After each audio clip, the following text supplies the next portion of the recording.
Hello, good evening, everyone. Good evening. I hope I am audible and visible. Good evening everyone, please आराम से join हो जाइए। अभी class start नहीं हुई है, so there is some glitch जिसकी वजह से क्लास में डिले हो गया। क्या वीडियो चल पा रही है? क्या वीडियो चल पा रही है? क्या ऑडियो और वीडियो एकदम क्लियर है? गुड इवनिंग एवरीवन, क्या ऑडियो एंड वीडियो एकदम क्लियर है? और ऑडियो को एनहांस किया है मैंने अभी। क्या अब ऑडियो और वीडियो एकदम क्लियर है? यस सर, पक्का? क्या ऑडियो एंड वीडियो एकदम क्लियर है? नाउ ऑडियो एंड वीडियो एकदम क्लियर है। यस, और ऑडियो को एनहांस किया है मैंने अभी। क्या अब ऑडियो एंड वीडियो एकदम क्लियर है? ठीक है, ऑडियो वीडियो पक्का? यस सर, पक्का। ठीक है भाई, ठीक है, okay. So good evening everyone, once again please sit back and relax. आराम से ज्वाइन हो जाइए, कोई टेंशन वाली बात नहीं है। And a very very happy happy happy Mahashivratri to everyone. I hope I am audible and visible and may lord Shiva bless us all.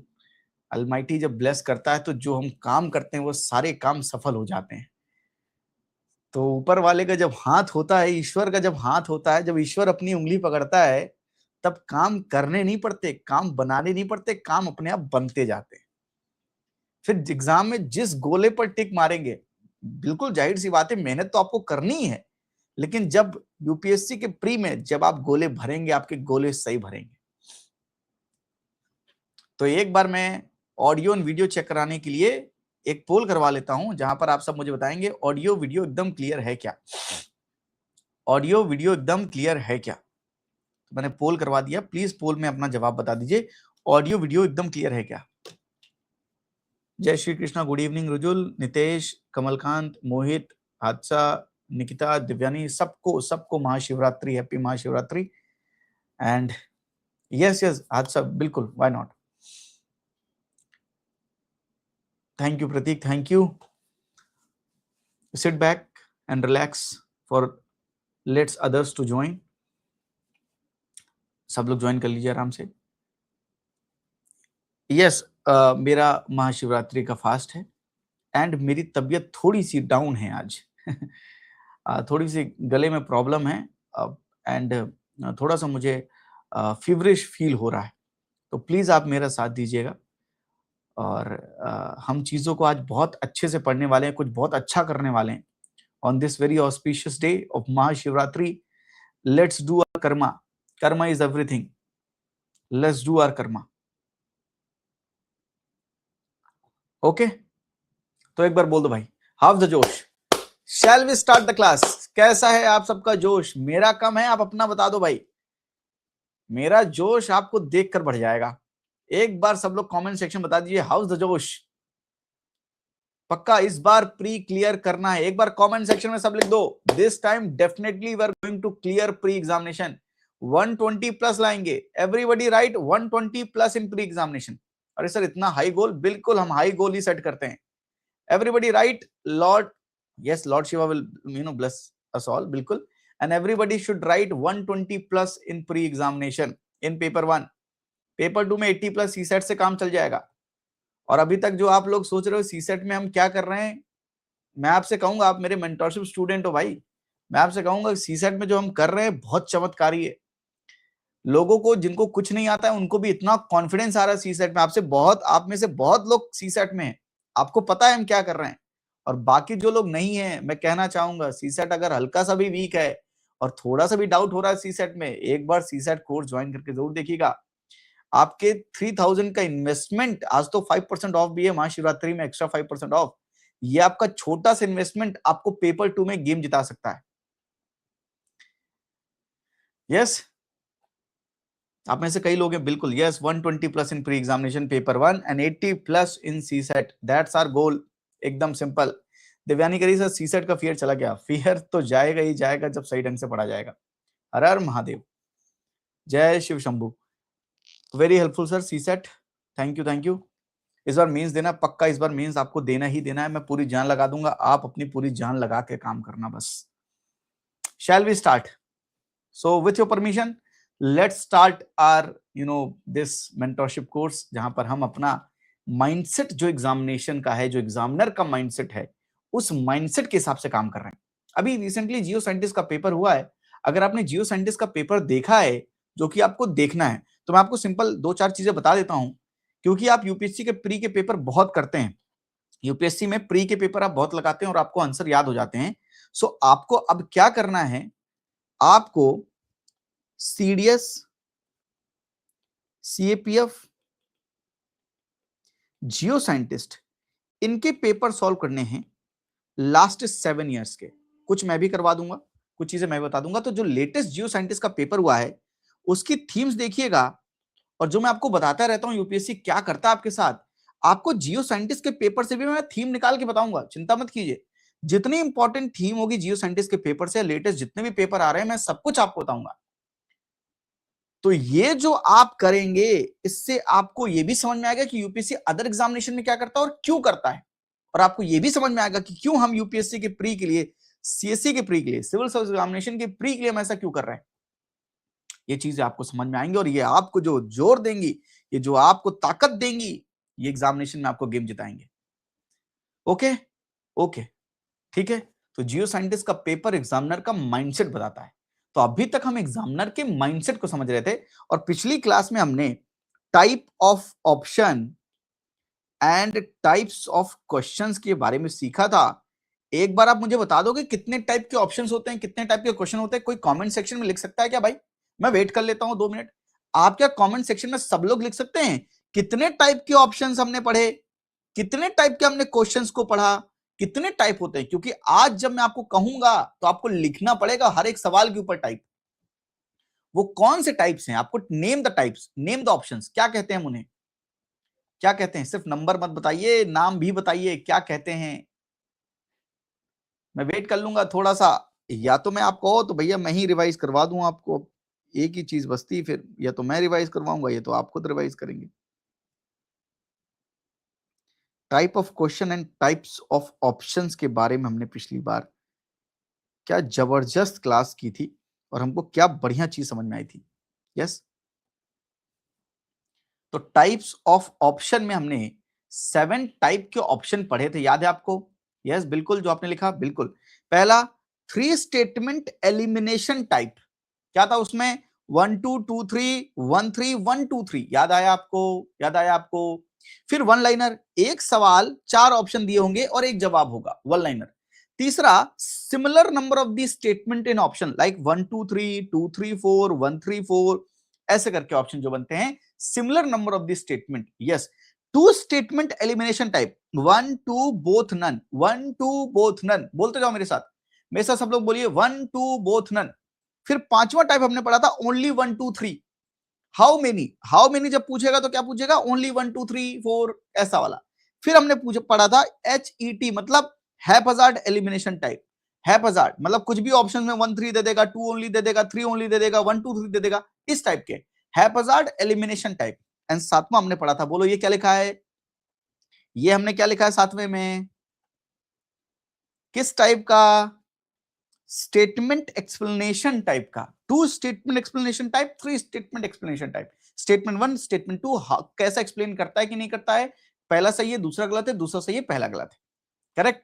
These are 7 types of option that we have studied.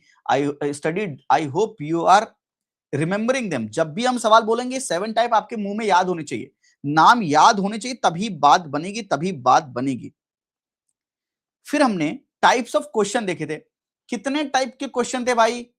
1 statement question, 1 statement में कैसा पूछेगा भाई? One liner ही तो होगा। फिर 2 statement question, elimination type. 3 statement question, जिसके हमने कुछ टाइप देखे, एलिमिनेशन टाइप हो सकता है, हैप्पजार्ड एलिमिनेशन टाइप हो सकता है। 4 statement question, multi statement question. 3 column question, 2 column question. 3 statement explanation type, 2 statement explanation type question. So these are the type of question that we have seen. So type of question, type of option, 7 type of question, 7 types of options. तो UPSC अब कौन से type के ऊपर सवाल बना सकता है? यूपीएससी अब किस टाइप के ऊपर? जब आप यूपीएससी के जियो साइंटिस्ट या अदर एग्जामिनेशन के पेपर देखते हो, यूपीएससी कहीं ना कहीं किसी ना किसी पेपर में कुछ ना कुछ इंट्रोड्यूस कर देता है। आपको समझना पड़ेगा, कुछ ना कुछ इंट्रोड्यूस कर देता है। मैं आपको बहुत गहरी बात बता रहा हूं, मैं आपको बहुत गहरी बात बताऊं, क्या आप मुझसे रिलेट कर पाएंगे? क्या आप सब मुझसे रिलेट कर पाएंगे? एक बार मुझे कमेंट सेक्शन बता दो, मैं आपका दिमाग का तार खोल दूंगा अभी। क्या मैं आपको कुछ एक गहरी बात बताऊं? अगर आप चाहें तो एक यूपीएससी का राज आपको बताना चाहता हूं, तो शायद इस बार आपसे आपके लिए बहुत मदद करे। हमने अभी 7 टाइप के क्वेश्चंस एंड 7 टाइप्स के ऑप्शंस जो यूपीएससी फ्रेम करता है, इसके बारे में हमने अभी चीजें समझी।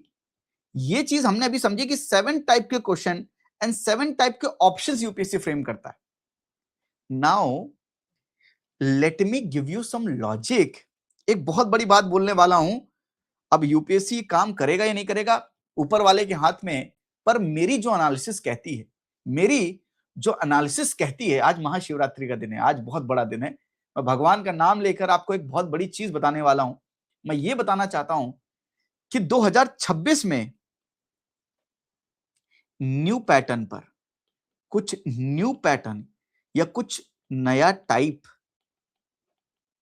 क्वेश्चन का या ऑप्शंस का, कुछ नया टाइप 2026 में इंट्रोड्यूस होने वाला है। एंड दूसरी चीज, इस बार 2026 में एक बहुत बड़ा शॉक फैक्टर जो होगा वो 3 कॉलम क्वेश्चंस होने वाले हैं। यानी यूपीएससी का एक टाइप इस बार डोमिनेंट होने वाला है। यूपीएससी का एक टाइप इस बार डोमिनेंट होने वाला है। और कुछ टाइप, वो टाइप क्या होंगे मैं बताऊंगा अभी थोड़ी देर में, या मैं थोड़े समय लेकर आपको बताता हूं। कुछ टाइप यूपीएससी इंट्रोड्यूस करने वाला है। तो ये नए टाइप कौन से इंट्रोड्यूस कर सकता है UPSC? Which type will introduce which type of question? पहले आप ये बताओ, ये मैंने जो बताया ये तो एक बात हो गई। सर इसके पीछे का रैशनैलिटी नहीं समझाओगे? रैशनैलिटी नहीं समझाओगे तो बात नहीं बनेगी। सर इससे पीछे का रैशनैलिटी तो बताओ, why you are saying this कि नया टाइप इंट्रोड्यूस होगा। मैं आपको बहुत पीछे नहीं ले जाऊंगा, मैं 5 साल पीछे ले जाता हूं यूपीएससी में आपको। 2022 में 2022 में एक बार मुझे इसको थोड़ा सही करने दीजिए। 2022 में यूपीएससी ने एक नया टाइप इंट्रोड्यूस किया था जिसका नाम था ओनली 1 2 3 4, जो आपने अभी पढ़ा मेरे साथ। इस टाइप के ऑप्शंस को इंट्रोड्यूस किया था। सवाल पूछता था how many of the above statements are correct, then सवाल पूछता था how many of the above statements are correct, then UPSC ने ये ऑप्शंस लगाकर आपसे सवाल पूछा। ये 2022 के प्री में ये इंट्रोड्यूस किया गया।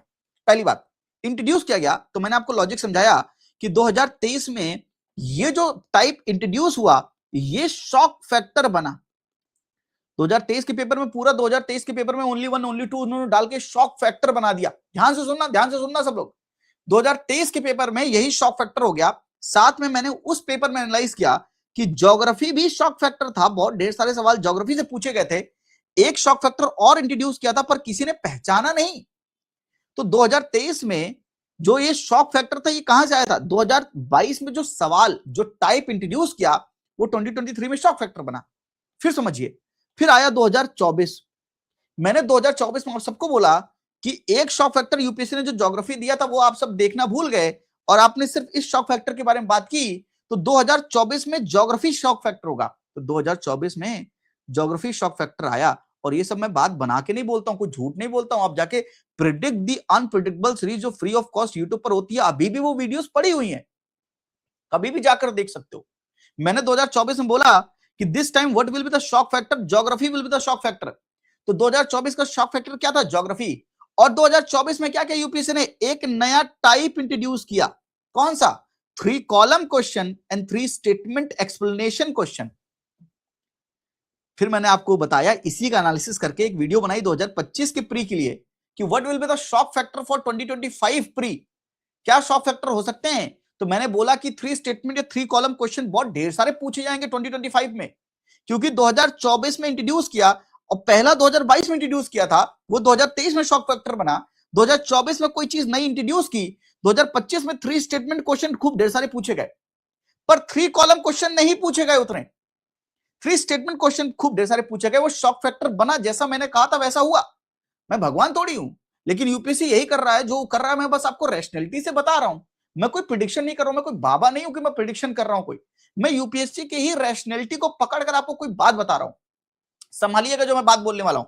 तो 2025 में 3 स्टेटमेंट क्वेश्चन खूब ढेर सारे पूछे गए, 3 कॉलम क्वेश्चन नहीं पूछे गए। तो 2026 के प्री में जो आने वाला है, हाँ भैया जो आने वाला है, उसमें 3 कॉलम क्वेश्चन एक शॉक फैक्टर हो सकता है। यही अगर ये हो गया, यही वीडियो उठा के अपलोड कर दूंगा यूट्यूब पर, यही वीडियो अपलोड कर दूंगा कि मैं क्यों पढ़ाता हूं ये सब चीजें, मैं क्यों बता रहा हूं आपको कि आप प्रिपेयर्ड रहें। 3 कॉलम क्वेश्चन के लिए आपको शॉक नहीं लगना चाहिए। सबसे बड़ी बात, 3 कॉलम क्वेश्चन एक शॉक फैक्टर हो सकता है 2026 में। एंड दूसरी बड़ी बात मैं बोलने वाला हूं, सवाल कब कब इंट्रोड्यूस हुआ है नया टाइप यूपीएससी ने, 2022 में इंट्रोड्यूस किया था, 2024 में इंट्रोड्यूस किया।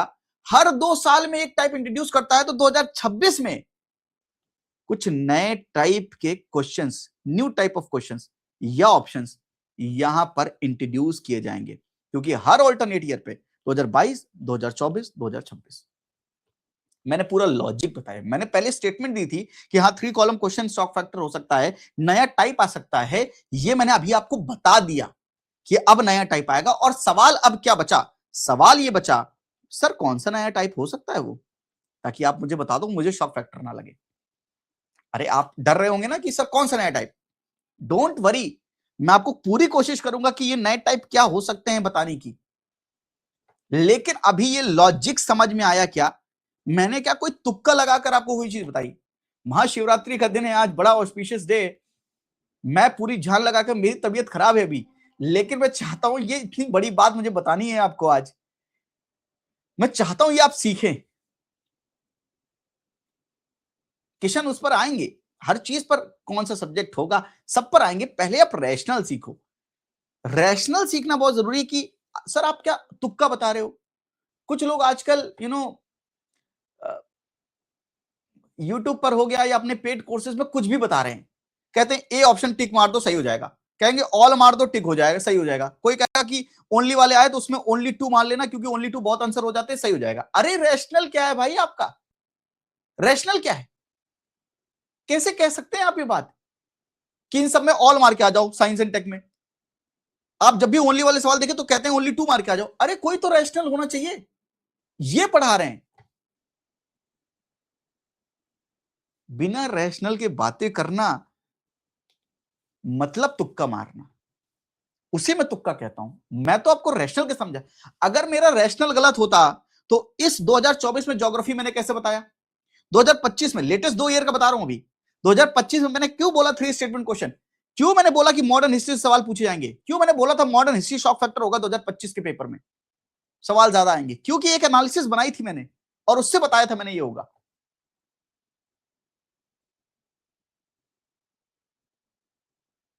आजकल लोग, मैं दुनिया को सिखा रहा हूं रैशनैलिटी, यूट्यूब पर मैं सिखा रहा हूं रैशनैलिटी, लोग अपने पेड कोर्सेस में इर्रेशनल बातें करते हैं, उनको कोई कुछ नहीं कहता। दुनिया की सबसे खास बात यह है कि जो कोई चाहता है कि अच्छा करूं मैं, उसको सब गालियां दे रहे हैं। क्यों भैया, क्या गलत, अगर इसी रैशनल से मैं 2024 और 2025 में सही प्रिडिक्ट कर सकता हूं, प्रिडिक्ट मतलब रैशनैलिटी से प्रिडिक्ट कर सकता हूं, आने वाले फ्यूचर को बताना मतलब एक चेन ऑफ रिएक्शन है, रैशनैलिटी से बता रहा हूं। क्या गलत कर रहे हैं भाई। और मैं तो कोई क्लेम नहीं करता, माइंडसेट बिल्डर प्रोग्राम अगर लॉन्च किया मैंने तो मैंने बोला माइंडसेट बिल्ड करूंगा आपका, और देखिएगा आपका 100+ इजीली कैसे आएगा, बाकी है उनके ऊपर है। और ये जो सिखा रहा हूं माइंडसेट बिल्डर प्रोग्राम में, ये आप ही के प्रोग्राम का पार्ट है भाई। मेंटरशिप में जो सिखाता हूं उसी की रिकॉर्डेड वीडियो एकेडमिक वाली दे देता हूं, नॉन एकेडमिक वीडियो कहीं नहीं मिलती किसी, वो हम सीखते हैं, वो हम बात करते हैं 1-to-1 क्या 1-2 में नहीं। यहां तक ये बात समझ में आई कि हमने पिछली बार ये क्यों सीखा, types of questions, types of options क्यों सीख रहे हैं, पागल हैं क्या हम? नहीं नहीं पागल नहीं हम। कोई दुनिया कह दे तो ठीक है, उनके कहने से क्या होता है, पर हमें पता है हम पागल नहीं है। हमें लॉजिक से अगर हम कोई काम कर रहे हैं तो यूपीएससी भी लॉजिक के लिए ही फॉलो कर रहा है। आज मैंने एक वीडियो बनाकर यूट्यूब पर डाली, आप सबको मस्ट है देखना, मस्ट है।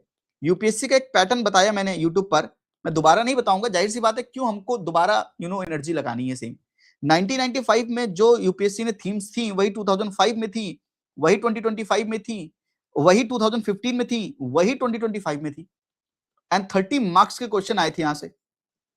तो यही सेम चीज, और मैंने प्लस माइनस 1 ईयर का लॉजिक भी समझाया यूट्यूब पर, इसी वीडियो में जाकर आप देखेंगे, आज की वीडियो जो थी, आज की वीडियो जाके देखेंगे। तो 2026 में क्या इंपॉर्टेंट क्वेश्चन हो सकते हैं, मैं वो आपको बताऊंगा आज। वो क्वेश्चन आज नहीं, मतलब आगे चल के 2026 में इसी पैटर्न से क्या टॉपिक्स निकाले मैंने, क्या थीम्स निकाली, मैं आपको बता के दूंगा, सारी बता दूंगा मैं, प्लस माइनस 1 ईयर करके बता दूंगा मैं। आपको कुछ नहीं करना, मैं सब निकाल के आपको दूंगा, और आप बस उन टॉपिक्स को ढंग से तैयार कर लेना। इंडियन रेलवे का सवाल अगर मैं 2015 के लॉजिक से बोल रहा था, 2025 में आया था, आया ना। पंचायती राज पूछा गया ना। वैसे पंचायती राज इंस्टीट्यूशन 1992 से अगर 30 इयर्स का लिंकेज नहीं लगा सकते ना कि 30 इयर्स कंप्लीट हुए हैं, फिर भी पूछा ना। क्यों पूछा? क्योंकि पंचायती राज का सिस्टम इसी से लिंक था, पूरे के पूरे। 95 में एक क्वेश्चन है, 2005 में एक क्वेश्चन है, 2015 में एक है, 25 में एक क्वेश्चन है।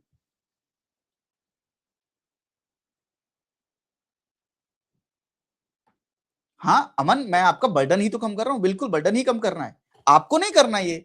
अगर आपके पास खाली टाइम होता, एक्स्ट्रा टाइम होता, तो मैं आपसे कहता करने के लिए। मैं पढ़ाने का मतलब क्या है, आपने मुझे फीस दी तो आपका बर्डन कम करना, आपको सिखाना भी तो है मुझे। मैं आपका बर्डन, अभी रिक्वायरमेंट ये है कि आपका बर्डन कम किया जा सके, बढ़ाना नहीं मुझे। तो ये काम मैं आपके लिए खुद करके दूंगा ना, आप मत करो। लेकिन ये लॉजिक समझो, जरूरी है अंडरस्टैंड करना कि हाँ यार ये हो रहा है। 15 क्वेश्चन मामूली बात है क्या? यूपीएससी के प्री में 15 क्वेश्चन एक ही पैटर्न से मामूली बात है क्या? यस रामज्योति, यस रामज्योति, बिल्कुल। पीपीपी में जो मैं टॉपिक्स आपको यहां पर बता दूं, जो थीम्स मैं यहां बता दूं, तो जो प्रीलिम परफेक्शन प्रोग्राम में आपने जो कोर्स में कंटेंट पढ़ा, उस कंटेंट काम चल जाएगा, बिल्कुल चल जाएगा, नो प्रॉब्लम एट ऑल। मैं इकोनॉमी पढ़ाऊंगा, इकोनॉमी के जितने टॉपिक, इस बार इकोनॉमी में एक बड़ा अच्छा इंपॉर्टेंट एक्ट है, इनकम टैक्स एक्ट। इस इनकम टैक्स एक्ट से सवाल इस बार आएगा। हो सकता है ट्रांसफर प्राइसिंग के ऊपर सवाल पूछ लें। ट्रांसफर प्राइसिंग क्या होती है? यूपीएससी ने एक सवाल पूछ रखा है, BEPS, base erosion and profit shifting के ऊपर सवाल है, 2017 का सवाल है। अब 2017 में अगर बेस इरोजन प्रॉफिट शिफ्टिंग पूछ सकते हैं, उसी पर, उसी थीम पर तो ये पूछ सकते हैं ट्रांसफर प्राइसिंग। 2027 में पूछना चाहिए था, लेकिन एक साल प्लस माइनस कर लेते हैं तो 2026 में एक ट्रांसफर प्राइसिंग के ऊपर सवाल आ सकता है। क्यों आएगा? क्योंकि करंट अफेयर का कॉन्टेक्स्ट भी है, यूपीएससी के पैटर्न पर फिट भी बैठता है। ये दोनों चीजें हो रही हैं तो पूछ सकता है। तो मैं आपको क्लास में ही पढ़ाऊंगा, इकोनॉमी की क्लासेस में मैं आपको बताऊंगा ट्रांसफर प्राइसिंग क्या होता है। बोलो भाई, यहां तक हर एक चीज क्लियर है, हर एक रैशनल क्लियर है? तो एक बार मुझे कमेंट सेक्शन बोल दो कि कॉन्फिडेंस आया क्या। एक बार मुझे कमेंट सेक्शन बोलिए कि हाँ सर, क्लास के स्टार्टिंग में 20 मिनट में ही आपको ये समझ आ रही है, एक टोन सेट होनी चाहिए क्लास की, कि मजा आ रहा है, ये कॉन्सेप्ट समझ में आ रहे हैं। और उज्जवल, एक बार अपना टेलीग्राम का इनबॉक्स चेक कर लेना बाद में क्लास के एंड पे, ठीक है? मैंने आपको एक मैसेज भेजा है। Yes sir, yes sir, yes sir. तो आपने ये नोट डाउन कर लिया कि जो मैंने बताया, ये नोट डाउन कर लिया, किसी को बोलने की जरूरत नहीं है, लेकिन आपको ही पता होनी चाहिए। लोग आपको, आप बिना क्लियर करे एग्जाम अगर किसी को कुछ ज्ञान देने जाते हैं ना, तो कहते हैं अरे ये क्या है, अरे ये सब तुम क्या पढ़ रहे हो, वो आपको भटकाने की कोशिश करते हैं। अगर रैशनल नहीं है तो तुम मुझे मना कर देना कि रैशनल नहीं है सर। रैशनल है तो दुनिया ना सुने तो ना सुने। God is rational and rational is God. भगवान सही चीजें करते हैं, सही थॉट प्रोसेस देते हैं, एंड सही थॉट प्रोसेस ही भगवान है। यस पक्का। Very much sir, feeling confident, enjoying studying, बस यही चाहिए। हाँ विजय, एक क्वेश्चन पूछना चाह रहा है, पूछो पूछो, एक क्वेश्चन पूछो। कोई नहीं, एक नहीं, दो नहीं, तीन पूछो। मैं जब तक वो स्लाइड खोल लेता हूं जिससे मुझे आपको आज शुरुआत करके पढ़ाना। तो पिछली बार पॉलिटी में हमने बेसिक स्ट्रक्चर डॉक्ट्रिन से और प्रियम्बल की थीम देखी थी। तो दो थीम हम देख चुके हैं, basic structure doctrine and preamble की थीम। इस बार अमेंडमेंट्स बहुत इंपॉर्टेंट है, और उसमें भी कुछ ऐसे अमेंडमेंट्स हैं तो ज्यादा इंपॉर्टेंट है। तो मैं आपको लिखवा के दूंगा कि ये अमेंडमेंट कोई नहीं पढ़ता, वो अमेंडमेंट आपको पढ़ के जाने। जियो साइंटिस्ट में उसका एक एग्जाम्पल आया है कि वो अमेंडमेंट पूछे गए हैं। नॉर्मली उसको कोई पढ़ता नहीं, पर उसका लॉजिक फिट होता है, इसलिए वो पूछे गए हैं। Yes, we are rational not mad, पक्की बात है। मैड नहीं है भाई, हम ठीक ठाक चीजें समझते हैं और करते हैं। तो हमने 2 थीम समझ ली थी।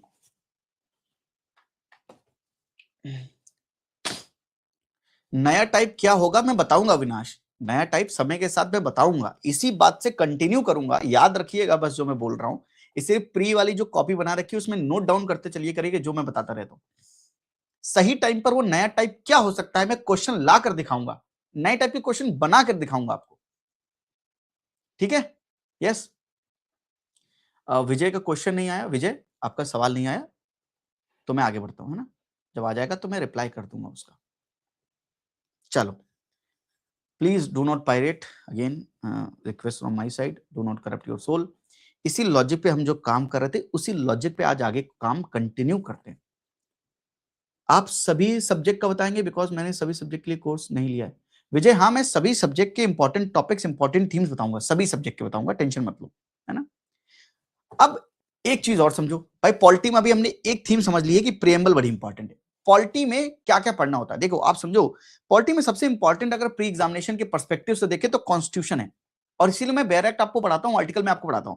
कॉन्स्टिट्यूशन में preamble part of the constitution में 1 से लेकर 22 पार्ट होते हैं, जो कि आपने पढ़ा था। स्केड्यूल्स, एक स्केड्यूल से लेकर 12 स्केड्यूल होते हैं। एंड अमेंडमेंट्स, कॉन्स्टिट्यूशन के पर्सपेक्टिव से ये 4 चीजें, preamble, part, schedule and amendment, ये 4 चीजें इंपॉर्टेंट होती है। इन्हीं 4 में से किसी के ऊपर सवाल यूपीएससी पूछता है। दूसरी चीज, कॉन्स्टिट्यूशन में कुछ यूपीएससी फिलॉसफी पर फोकस करता है।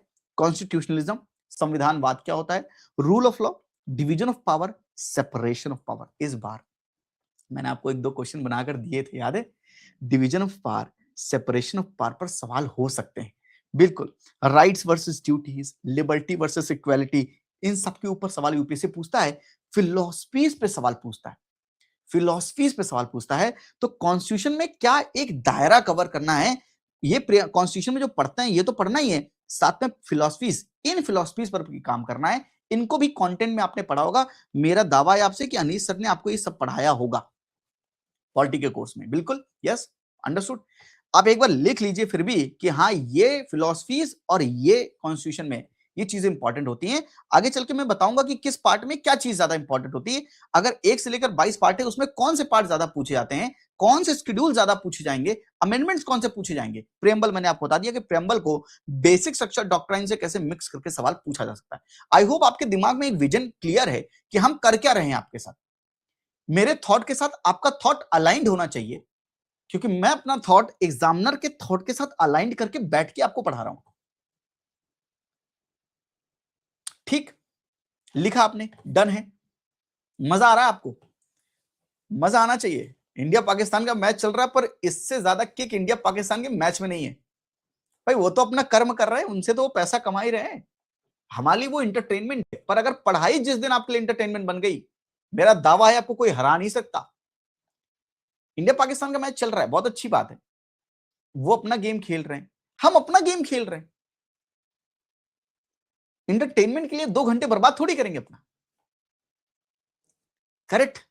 और यहां ज्यादा मजा आएगा, तो वहां वाला मजा भूल जाओगे आप, क्योंकि ये आपकी कर्म भूमि है दोस्तों, ये आपकी कर्म भूमि है। अगर कर्म भूमि में बैठ के खेलना सीख जाओ तो मजा जो आता है ना, वो कोई मैच, जो डोपामिन आपको यहां मिलेगा, कोई मैच नहीं दे सकता। आपके क्लास में कोई बोर हो जाए, हो ही नहीं सकता, मैं होने ही नहीं दूंगा। चलो भाई, हाँ हमारा मैच 24 मई को है, और उस मैच में हर बॉल पे छक्का मारना है हमको। चलें, यस। अब आइए, आपने समझा कि फिलॉसफी से सवाल पूछता है यूपीएससी, तो कौन सी फिलॉसफी से सवाल पूछता है और वो फिलॉसफी में किस टाइप के सवाल पूछता है। पहले एक सवाल देखो 2014 का, पहले मुझे बताओ किस टाइप का सवाल है। क्या लिख लूं मैं यहां पर, क्या टू स्टेटमेंट एलिमिनेशन टाइप लिख दूं, क्या टू स्टेटमेंट, सब लोग मुझे कमेंट सेक्शन बोलते जाओ, ये टू स्टेटमेंट एलिमिनेशन टाइप है। एक फिलॉसफी का सवाल है कॉन्स्टिट्यूशनल गवर्नमेंट के ऊपर, कॉन्स्टिट्यूशनल गवर्नमेंट के ऊपर सवाल है। अच्छा 2020 में भी सवाल किसके ऊपर पूछा, कॉन्स्टिट्यूशनल गवर्नमेंट के ऊपर, लेकिन ये कैसा सवाल है, क्या मैं यहां पर वन लाइनर लिख दूं। फिर देखिए कॉन्स्टिट्यूशनल गवर्नमेंट के ऊपर सवाल दोबारा पूछा 2021 में, क्या ये भी वन लाइनर है, वन लाइनर है। फिर मैंने सवाल again chief purpose of the constitution of the country, फिर कॉन्स्टिट्यूशनल के ऊपर, गवर्नमेंट के ऊपर पूछा, क्या फिर ये वन लाइनर है, वन लाइनर है, बिल्कुल। नेक्स्ट क्वेश्चन, 2015 में पार्लियामेंट्री सिस्टम ऑफ गवर्नमेंट के ऊपर सवाल पूछा, क्या ये वन लाइनर है?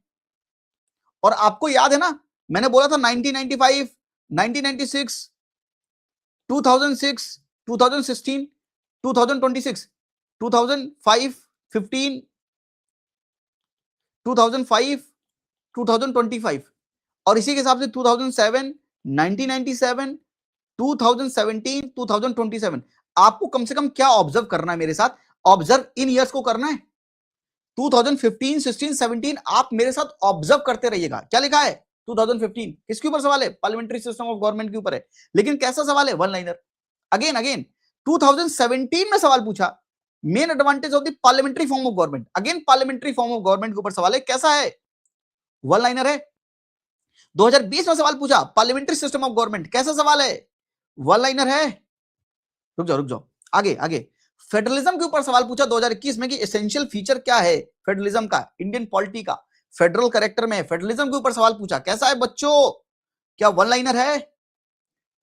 यूपीएससी ने सवाल पूछा कि बताइए फेडरलिज्म के बारे में सीडीएस में, वो भी वन लाइनर है।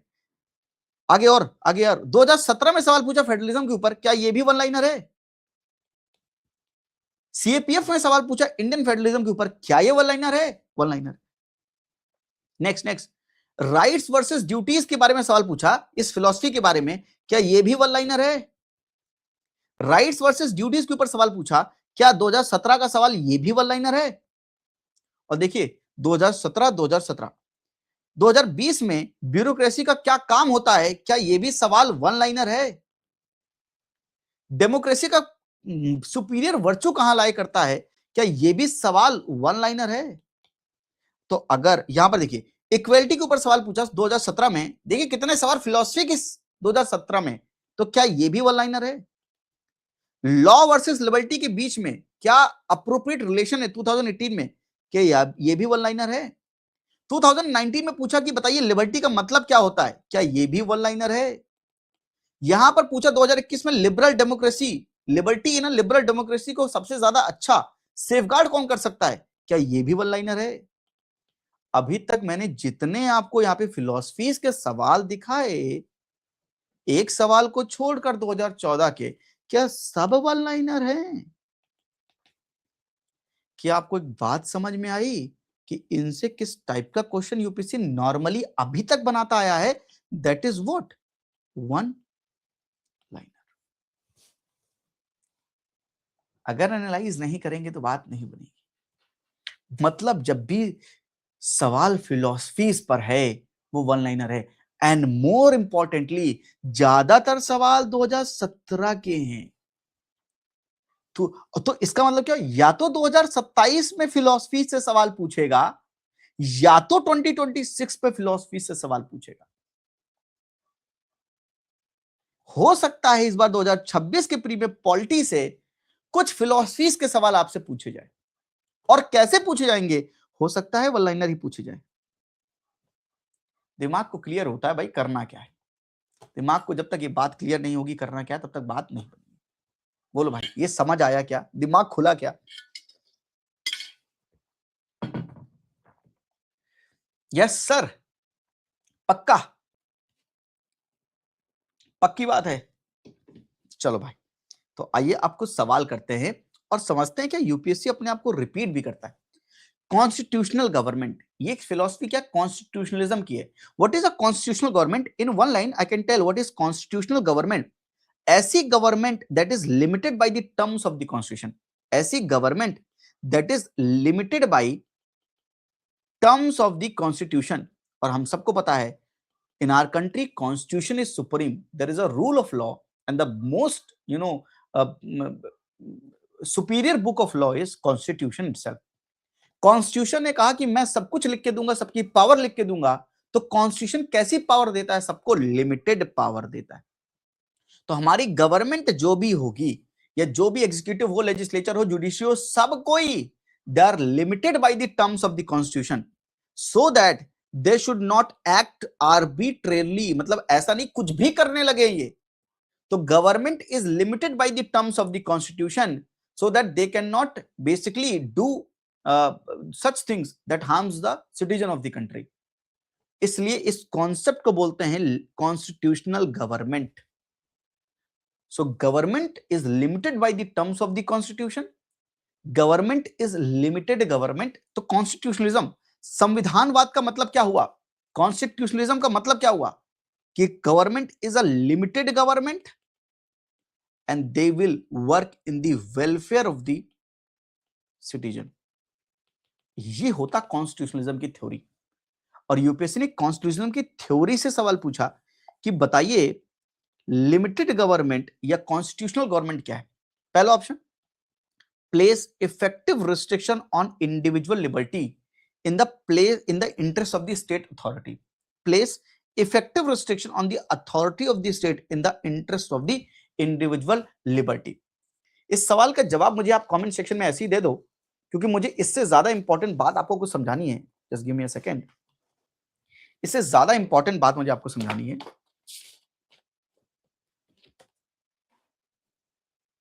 यस, ये इसका जवाब आप दे दो, फिर मैं आपको बताता हूं करना क्या है.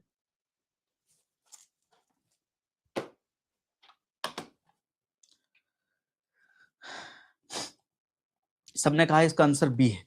मैं बी को लॉक कर देता हूं और मैं अभी काम पर आता हूं. एक ब्रह्मास्त्र लिखना पड़ेगा आपको. B7 is contradictory statement and interdependent statements. Brahmastra number 7 लिखिए, आगे भी बताऊंगा, पर यहां पर लिखिए contradictory statements and interdependent statements. UPSC जब सवाल पूछता है, ये आप लिख लो पहले. मान लीजिए स्टेटमेंट 1 कहता है this is the case. Statement 2 कहता है नो, इसी स्टेटमेंट का अपोजिट इज ट्रू. तो मान लीजिए स्टेटमेंट 1 कहता है कि ये बात सही है, स्टेटमेंट 2 कहता है अरे इसकी उल्टी वाली बात सही है. तो ये statement 1 and statement 2 are what? Contradictory statement. Contradictory मतलब जो मैं कह रहा हूं, मैंने कहा अमरूद मैंने इस भैया से लिए हैं. दूसरा स्टेटमेंट कहता है कि आपने अमरूद इस भैया से नहीं लिए हैं, आपने अमरूद उस भैया से लिए. तो ये दोनों स्टेटमेंट कैसा है? या तो मैंने उस भैया से लिए होंगे या तो उस भैया से लिए होंगे, दोनों से लिए नहीं है. तो स्टेटमेंट 1 कहता है कुछ, एक लाइन कहता है, एंड स्टेटमेंट 2 उसका उल्टा बोलता है. तो ये दोनों स्टेटमेंट कैसे हैं आपस में? कॉन्ट्रडिक्टरी स्टेटमेंट है. जब भी दो स्टेटमेंट कॉन्ट्रडिक्टरी होंगे तो जाहिर सी बात है एक स्टेटमेंट करेक्ट और एक स्टेटमेंट इनकरेक्ट होगा. चाहे वो स्टेटमेंट 1 करेक्ट हो जाए, स्टेटमेंट 2 इनकरेक्ट हो जाए, चाहे स्टेटमेंट 2 करेक्ट हो जाए, स्टेटमेंट 1 इनकरेक्ट हो जाए. लेकिन इन दोनों में से दोनों सही या दोनों गलत नहीं हो सकते हैं. एक सही और एक गलत होगा, वो कोई भी हो. मेरी बातों को एकदम ध्यान से दिमाग में एकदम डालना है अंदर, कि स्टेटमेंट जब दो कॉन्ट्रडिक्टरी होंगे तो दोनों सही नहीं हो सकते, दोनों गलत नहीं हो सकते, एक सही और एक गलत होगा. लेकिन अगर स्टेटमेंट S1 और S2 एक दूसरे के ऊपर इंटरडिपेंडेंट है, मतलब अगर S1 सही है तो S2 भी सही होगा. ऐसे इंटरडिपेंडेंट है कि अगर S1 सही है तो S2 भी सही होगा, अगर S1 गलत है तो S2 भी गलत होगा, एंड वाइस वर्सा. अगर S2 गलत है तो S1 भी गलत होगा, क्योंकि दोनों एक ही चीज बोलते हैं, दोनों एक दूसरे के ऊपर डिपेंडेंट है. तो अगर दोनों एक दूसरे के ऊपर डिपेंडेंट है, यानी इंटरडिपेंडेंट स्टेटमेंट्स हैं, तो या तो वो दोनों सही होंगे या तो वो दोनों गलत होंगे. एक सही एक गलत, एक सही एक गलत नहीं हो सकता. कॉन्ट्रडिक्टरी में एक सही एक गलत होगा और इंटरडिपेंडेंट में दोनों सही या तो दोनों गलत होंगे. This is our brahmastra number 7. It will be used so beautifully that you will eliminate many options. बोलो समझ आया कि नहीं? बोलो सब. मेरी गला थोड़ा बैठ रहा है, आई होप मेरी आवाज आप तक पहुंच रही है.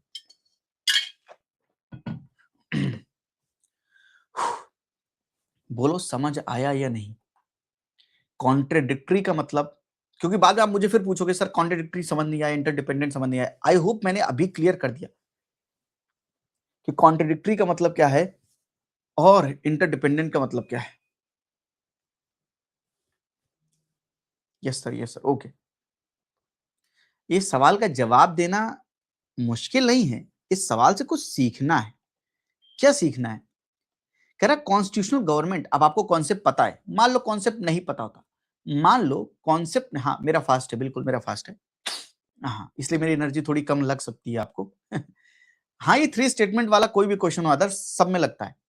अब ध्यान दो मेरी बात पे ध्यान दो। कॉन्स्टिट्यूशनल गवर्नमेंट का मतलब अभी आपको पता है कि the government which is limited by the terms of the constitution is called constitutional government. Constitution government को लिमिटेड गवर्नमेंट बनाएगा, यानी गवर्नमेंट के ऊपर एक रिस्ट्रिक्शंस लगाएगा। मान लो नहीं पता होता, अब पहला ऑप्शन पढ़ो, place effective restriction on the individual liberty in the interest of the state authority. यहां पर कहा गया है कि हम इंडिविजुअल के ऊपर रिस्ट्रिक्शन लगाएंगे, सिटीजन के ऊपर रिस्ट्रिक्शन लगाएंगे और स्टेट का इंटरेस्ट बनाकर रखेंगे। दूसरा कहता है कि place effective restriction on the authority of the state in the interest of the individual liberty. कहता है स्टेट के ऊपर रिस्ट्रिक्शन लगाएंगे और इंडिविजुअल को लिबर्टी देंगे ताकि इंडिविजुअल की लिबर्टी को सेफगार्ड किया जा सके। पहला कहता है इंडिविजुअल के ऊपर रिस्ट्रिक्शन लगाएंगे, दूसरा कहता है स्टेट के ऊपर रिस्ट्रिक्शन लगाएंगे। ये दोनों स्टेटमेंट आपस में क्या हैं दोस्तों? ये कॉन्ट्रडिक्टरी स्टेटमेंट है। ध्यान से देखो, ध्यान से देखो, दिखा या नहीं दिखा? बोलो दिखा या नहीं दिखा? ये दोनों स्टेटमेंट क्या हैं? Contradictory statement. और मैंने क्या बोला था? कॉन्ट्रडिक्टरी स्टेटमेंट होगी तो दोनों सही या दोनों गलत नहीं हो सकते हैं, तो ऑप्शंस एलिमिनेट हो गए। क्या अभी यहां पर आसान है? अभी यहां पर आसान है, पर ध्यान दो बड़े बड़े सवालों में लगने वाला है। तो दोनों गलत या दोनों सही नहीं हो सकते, तो मेरा दोनों options C and D are eliminated. You reach to the point of 50-50 probability.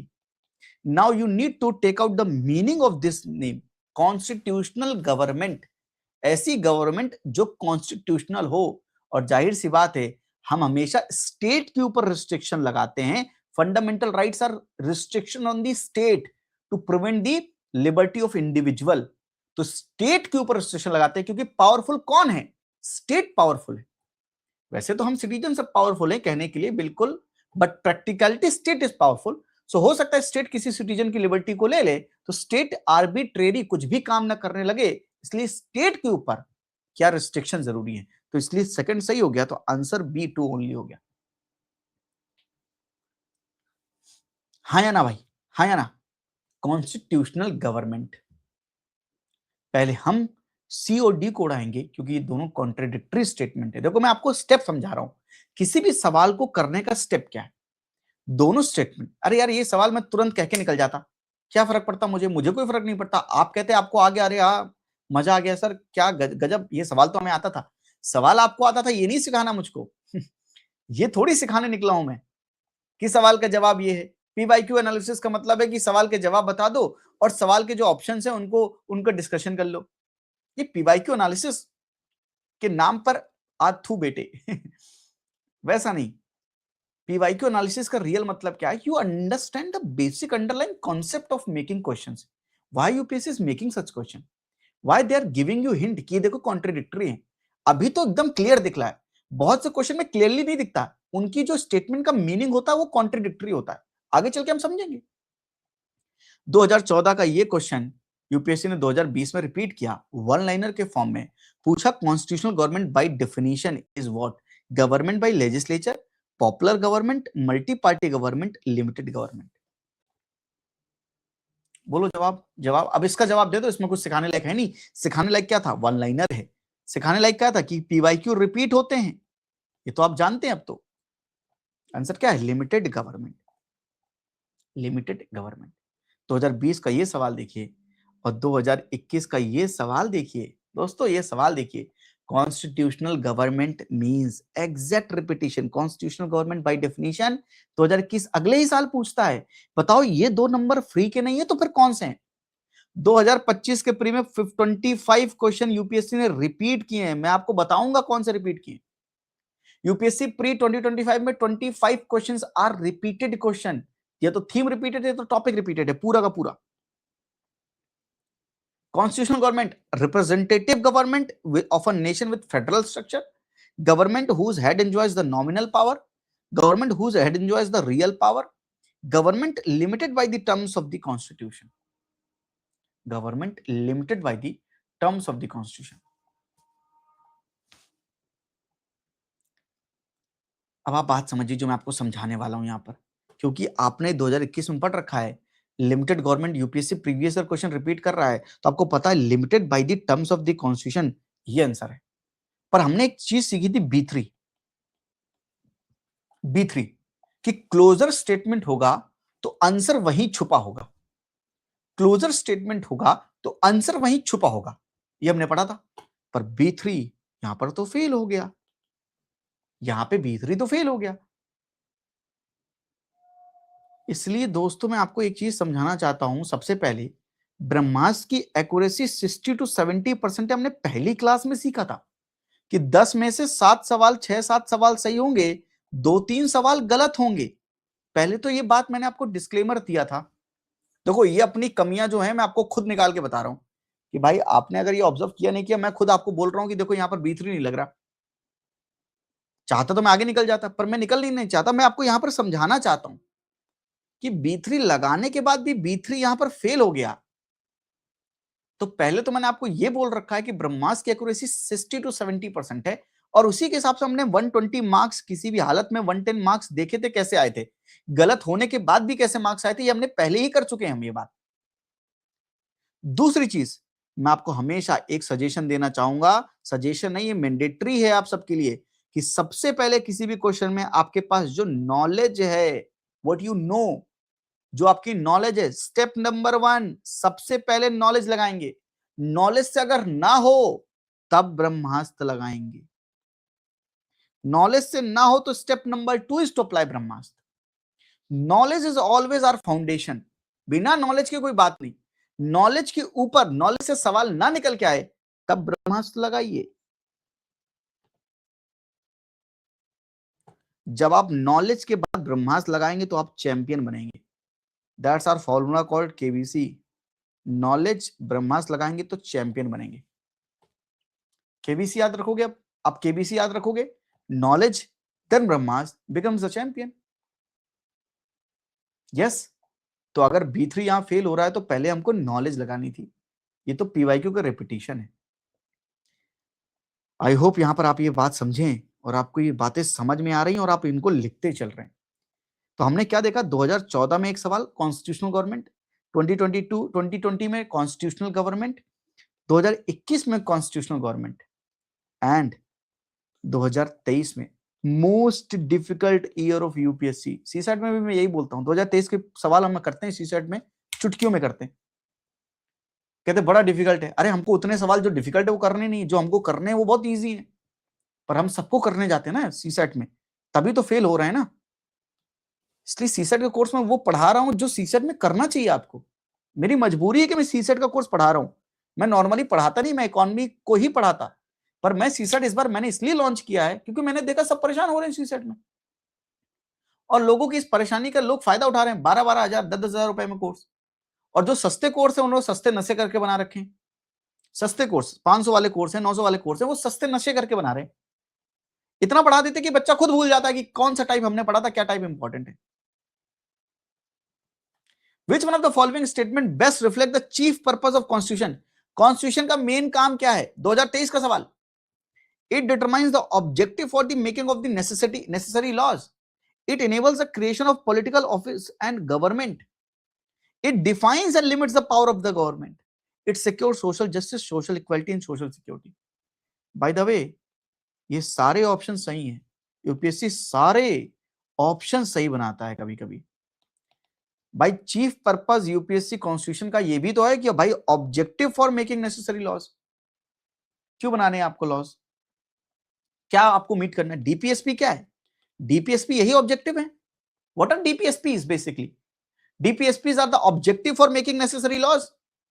Please, government, when you have the finances, when you have something in your hand and you can implement DPSP. It enables the creation of political offices in the government. बिल्कुल करता है। Social justice equality, social equality preamble पढ़ लीजिए, DPSP पढ़ लीजिए, यही भरा हुआ है। Defines and limits the power of the government, ये तो होता ही है, लेकिन सवाल था चीफ पर्पस, तो आप हमेशा क्या अप्लाई करेंगे? B1, एंड ये पीवाईक्यू का रिपीटिशन है, अगर B1 लगाओगे तो आपको आंसर क्या आएगा? सी। वरना 2023 में किसी को पहली बार ये सवाल दिखा दो, उसके तो दिमाग के तार खुल जाएंगे, भाई ये सवाल का जवाब सी कैसे आएगा? पर जिसने प्रीवियस ईयर क्वेश्चंस कर रखे हैं उसके लिए इतना सवाल इजी है। अभी आप सबने सवाल का जवाब सही बताया, आपके लिए इजी क्यों है? पहली बार ये सवाल दिखाता तो आपकी जान निकल जाती, पर अभी ये सवाल आपके लिए इजी है, क्यों? क्योंकि आपने पीवाईक्यू अभी इतने ढेर सारे देख जो लिए, 2014, 20, 21, 23। नहीं तो चीफ पर्पस निकालने में जान निकल जाती है आपकी। B1 जिसको नहीं पता होगा लगेगा यार चारों ऑप्शन सही है, किसको टिक मारूं? बहुत से यूपीएससी एस्पिरेंट समझ ही नहीं पाते, चारों ऑप्शन सही है सर, किस पे टिक मारूं? कैसे पता चलेगा इस पे टिक मारना है? हाँ जी, हाँ जी, एकदम दिमाग खुल रहा है। और आपकी नंबर ऑफ क्लासेस बढ़ानी पड़ेगी मुझे अब, क्योंकि स्पीड थोड़ी सी लानी पड़ेगी हमें अभी, क्योंकि मैं आपको बहुत डिटेल में जाकर हर चीज समझाना चाह रहा हूं, तो थोड़ा वक्त लगता है इसमें। तो 2023, 2021, तो क्या एक कॉन्स्टिट्यूशनल गवर्नमेंट का कॉन्सेप्ट आपको समझ में आ गया? इन्हीं पीवाईक्यू से कॉन्सेप्ट भी समझ में आ गया और पीवाईक्यू का रिपीटेशन भी दिख गया। चलो नेक्स्ट समझते हैं। नेक्स्ट यूपीएससी ने जो थ्योरी पूछी है वो है पार्लियामेंट्री सिस्टम ऑफ गवर्नमेंट। कोई मुझे बता सकता है कि भैया पार्लियामेंट्री सिस्टम ऑफ गवर्नमेंट होता क्या है? Parliamentary system of government, anybody? तीन चीजें अगर आप जानते हैं तो आप समझते हैं कि पार्लियामेंट्री सिस्टम ऑफ गवर्नमेंट क्या है। तीन चीजें। पहला, prime minister is a real head and president is a nominal head. दूसरा, executives are taken out from the legislature, यानी every minister has to be an MP, if not today then in within the 6 months. And तीसरा, लोकसभा के लिए responsible होंगे, council of ministers are responsible to the lower house of the legislature, that is Lok Sabha. ये तीन चीजें अगर नहीं है तो पार्लियामेंट्री सिस्टम ऑफ गवर्नमेंट नहीं है। और यूपीएससी ने इन्हीं तीन चीजों के ऊपर सवाल जो पूछ रखे हैं मैं अभी आपको दिखा रहा हूं। क्या क्या भाई?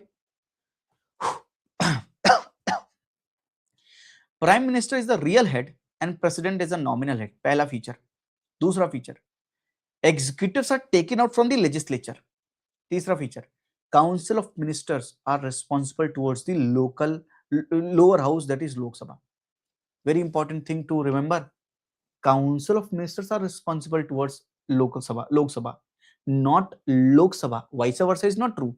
Lok Sabha is not responsible towards council of minister. भैया I am responsible towards my mother. My mother is not responsible towards me.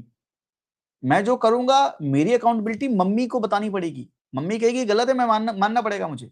Mummy जो करेंगी वो मैं करेंगी, वो मैं नहीं चेक करूंगा। तो council of minister is responsible towards Lok Sabha, Lok Sabha is not responsible towards council of minister. तो जब आप नो कॉन्फिडेंस मोशन पास करते हैं, सर ने बिल्कुल पढ़ाया होगा आप सबको, मैं उस पर नहीं जाऊंगा। जो आप नो कॉन्फिडेंस मोशन पास होता है और गवर्नमेंट गिर जाती है, मतलब गवर्नमेंट अपना कॉन्फिडेंस नहीं दिखा पाती है, लोकसभा में प्रूव नहीं कर पाती है, तो काउंसिल ऑफ मिनिस्टर्स एलिमिनेट होते हैं, लोकसभा डिसॉल्व नहीं होती है। सबसे बड़ा मिसकंसेप्शन यूपीएससी एस्पिरेंट्स के अंदर यह भी है कि जैसे नो कॉन्फिडेंस मोशन होगा वैसे ही नई सरकार बनाने के लिए फ्रेश इलेक्शंस होंगे। फ्रेश इलेक्शंस नहीं होंगे भैया, लोकसभा डिसॉल्व नहीं होगी, सिर्फ काउंसिल ऑफ मिनिस्टर्स डिसॉल्व होंगे। हाँ या ना? ये कॉन्सेप्ट क्लियर है ना? Yes, okay Manish, okay Manish, you have my permission. I hope everything is fine. Manish is saying कि सर इमरजेंसी है कुछ, can I go? Yes, please. I hope everything is fine. ये समझ में आया? अब आइए इसी कॉन्सेप्ट पे सवाल देखिए, और देखिए सारे वन लाइनर है। 2015 parliamentary system of government India क्या है? Lok Sabha elected directly by the people, parliament can amend the constitution, Rajya Sabha can not be dissolved, council minister is responsible to the Lok Sabha. अगर B1 नहीं लगाया तो चारों ऑप्शन सही लगेंगे। Lok Sabha is directly elected by the people, ये भी अपने आप में सही स्टेटमेंट है, इसका जवाब नहीं है, बिल्कुल बात सही है, पर अपने आप में ये ऑप्शन सही है। Parliament can amend the constitution, अपने आप में ऑप्शन सही है। Rajya Sabha can not be dissolve, अपने आप में ऑप्शन सही है। Council of ministers responsible to the Lok Sabha, अपने आप में स्टेटमेंट सही है, लेकिन इस स्टेटमेंट का जवाब भी यही है, B1। यही तो पढ़ा। और देखो इस तीसरे स्टेटमेंट के ऊपर यूपीएससी कितने सवाल पूछेगा। Council of minister responsible towards Lok Sabha, council of minister responsible towards Lok Sabha, answer is D. इसी के ऊपर 2015 में सवाल बना, इसी के ऊपर 2017 में सवाल बना। The main advantage of the parliamentary form of government is executive legislature work independently, it provides continuity of policy and is more efficient. The executive remains responsible to the legislature, the head of the government cannot be changed without election। अगर B1 नहीं लगाओगे तो answer नहीं आएगा। तो answer क्या होगा इसका? बिल्कुल सी, executive remains responsible to the, कौन सा स्टेटमेंट है, कौन सा स्टेटमेंट है? थर्ड स्टेटमेंट जो हमने पढ़ा भी 2017 में सवाल पूछा, सेम क्वेश्चन रिपीट करके 2020 में पूछा। Parliamentary system of government is one which, चलो सब लोग जवाब दो इस सवाल का। पार्लियामेंट्री सिस्टम ऑफ गवर्नमेंट क्या है? All political parties in the parliament are represented in the government, government is responsible to the parliament and can be remove by it, government is elected by the people and can be remove by it, government is chosen by the parliament but can not be remove by it before completion of the fixed term. ये तो पूरा गलत है भाई, कि government एक बार parliament ने choose कर लिया, उसके बाद फिक्स टर्म तक ही मतलब वो चलेगी, उसके बाद आप रिमूव कर सकते हो, उसके पहले रिमूव नहीं कर सकते, तो गलत है। All political parties are represented in the government, जरूरी नहीं है, नहीं जीता है तो नहीं जरूरी है। और देखो B and C are B3 also, B and C are B3 also, closer statement, government is responsible to the parliament and can be removed by it, government is elected by the people and can be removed by it। अब इसमें B3 के साथ आपको क्या लगाना पड़ेगा? B1, which is more appropriate? Government is responsible to the parliament and can be removed by it, answer is B। B3 plus B1 combination समझ में आ रहा है भाई? नॉलेज लगाया आपने तो नॉलेज से A और D एलिमिनेट हो गया, लेकिन B और C में दोनों क्लोजर किसने देखा? आपकी आंखों ने वो देखा जो मैं दिखाना चाह रहा हूं इतने दिनों से। अभी ये बहुत छोटे छोटे सवाल है, बड़े बड़े सवालों में लगेगा।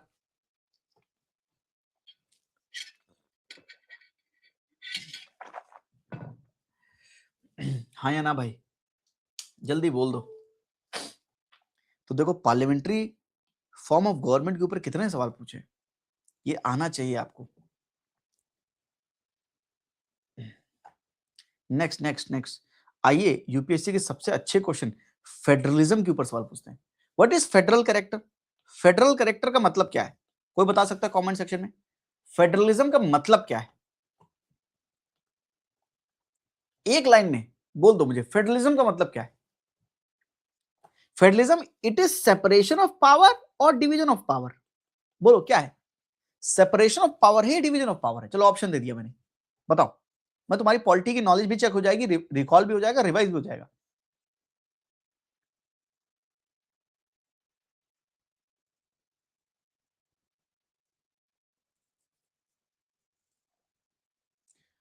विजय मैं रिकॉर्डिंग इसलिए देता हूं आपको ताकि आप रिवाइज कर सकें, लाइव क्लास को हटाने के लिए नहीं। तो अगर कभी इमरजेंसी हो जाए तो लाइव क्लास मत कीजिए, नहीं तो मैं लाइव क्लास में अगर आप नहीं आएंगे तो फिर मैं टांगे तोड़ूंगा, क्योंकि मुझे सबके कमेंट सेक्शन में देखने होते हैं किसको समझ में आ रहा है किसको नहीं आ रहा।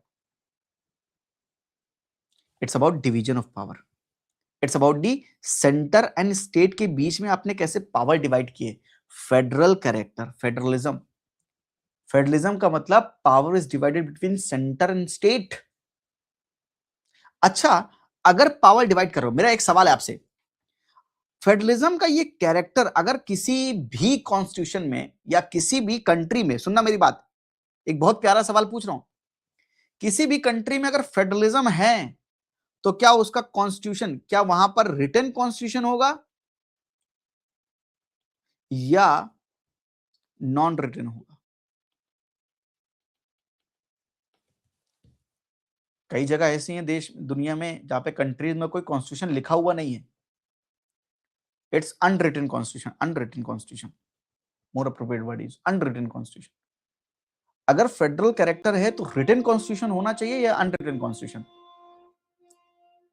अगर फेडरल कैरेक्टर है तो रिटन कॉन्स्टिट्यूशन होना मैंडेटरी है, मैंडेटरी। क्योंकि अगर अनरिटन कॉन्स्टिट्यूशन है तो फेडरलिज्म बनेगा ही नहीं। कहां से बताओगे कि सेंटर तुम्हारे पास ये पावर है, स्टेट तुम्हारे पास ये पावर है? किसको देख के बताओगे? बता नहीं सकते कि सेंटर तुम्हारी ये पावर्स है, स्टेट तो कहां लिखा है? लिखा होना चाहिए, लिखा होना चाहिए। तो फेडरलिज्म के लिए कॉन्स्टिट्यूशन का, किसी भी कंट्री का कॉन्स्टिट्यूशन कैसा होना चाहिए? रिटन होना चाहिए। लेकिन फेडरलिज्म अगर आपको मेंटेन करना है सेंटर स्टेट के बीच में, तो अगर सेंटर को ये पावर्स हैं, स्टेट को ये पावर्स हैं, कभी इन दोनों के बीच में लड़ाई हो गई तो रिजॉल्व करने के लिए क्या होना चाहिए? Judiciary. And that judiciary should be very independent judiciary. बिना इंडिपेंडेंट जुडिशरी हुए, अगर जुडिशरी इंडिपेंडेंट नहीं है, आजाद नहीं है, कमिटेड है, कमिटेड का मतलब जुडिशरी किसी से साठ गांठ करके बैठी हुई है, हो सकता है सेंटर से मिली हुई हो सकता है स्टेट से मिली हुई हो। तो अगर जुडिशरी किसी से कमिटेड होगी, इंडिपेंडेंट आजाद नहीं होगी, तो फिर यहां पर जो ये फेडरल कैरेक्टर है वो कहीं ना कहीं मिसयूज हो जाएगा। तो independent judiciary is needed federal character को मेंटेन करने के लिए। ये बेसिक कॉन्सेप्ट है। बिल्कुल यस। आइए 2021 के सवाल पे चलते हैं। जो वन लाइनर पूछा यूपीएससी ने फेडरलिज्म के ऊपर, ये सवाल पूछा, मैं आपको इसके लिए जो है मैं आपको देना चाहूंगा एक पोल क्रिएट करता हूं। प्लीज आराम से 60 सेकंड्स के अंदर इसका जवाब दीजिए। सी सेट में हम 3 मिनट देते हैं, 2 मिनट दे देते हैं, यहां पर 1 मिनट ही मिलेगा। चलो जवाब दो। And I want 100% to be correct. सबका सही होना चाहिए, किसी का गलत नहीं होना चाहिए।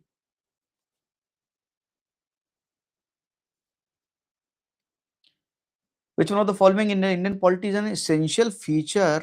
essential feature, हमेशा वर्ड्स को नोट डाउन किया करो। essential, जो कॉपी हम मेंटेन कर रहे थे उसी में एक वर्ड और ऐड कर लो, essential, होना ही चाहिए। essential मतलब होना ही चाहिए। that indicates federal in character। Judiciary का इंडिपेंडेंस सेफ गार्ड होना चाहिए। Union legislature has elected representative from the constituent units. Union cabinet can have elected representative from the regional parties. Fundamental rights are enforced by the court of law.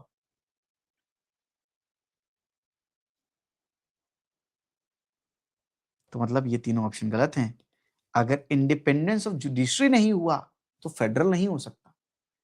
किसने गलत कर दिया भैया? 95% लोगों का सही है, फिर गलत कर दिया किसी ने। इतना समझाने के बाद, इतना पढ़ाने के बाद फिर भी गलत कर दिया, मारेंगे तुमको। यूपीएससी ने 2022 के सीडीएस में भी सवाल पूछा। देखिए 2021 में सवाल पूछा यहां पर यूपीएससी में, सीडीएस देखो कैसे लेंगे। फिर 2022 में सीडीएस में सवाल पूछा, which one of the following is not a characteristic feature of the Indian federalism? Federating units consented to form a union, residuary power west with the center, single citizenship, an extensive union and concurrent list। चलो मैं आपको private chat कर देता हूं ताकि आप जो है सिर्फ आप मुझे मैसेज आपका दिख सके, बाकियों को ना दिखे, ताकि आपके आंसर सिक्योर रहे। अब आपके आंसर सिर्फ मुझ तक आएंगे। अच्छा सिमरनदीप सिंह, मारेंगे वो। पोल नहीं दिया, पोल नहीं दिया इस बार। जवाब दीजिए आप बस कमेंट सेक्शन में। आपका जवाब किसी को नहीं दिखेगा और आपको किसी का जवाब नहीं दिखेगा। सारे फीचर लगा रखे हैं यहाँ पर। Siddharth sir sir sir sir I sometimes get confuse between separation division. Separation is about the different organs. Executive, legislature, judiciary के बीच में सेपरेशन होता है, सेंटर और स्टेट के बीच में डिवीजन होता है। बहुत आसान है। नॉट, नॉट पढ़िए, नॉट पढ़िए। आधे लोग गलती इसलिए करते हैं, और मैंने पिछली बार समझाया भी था, नॉट अगर पढ़े निकल गए, अगर आपने डायरेक्टिव वर्ड नहीं पढ़ा, आप एग्जामिनेशन में बहुत ज्यादा कॉन्फिडेंस लूज कर दोगे। 80th 85th क्वेश्चन में पता चलेगा कि नॉट लगा हुआ है, आपको सारे पीछे वाले क्वेश्चन में डाउट हो जाएगा।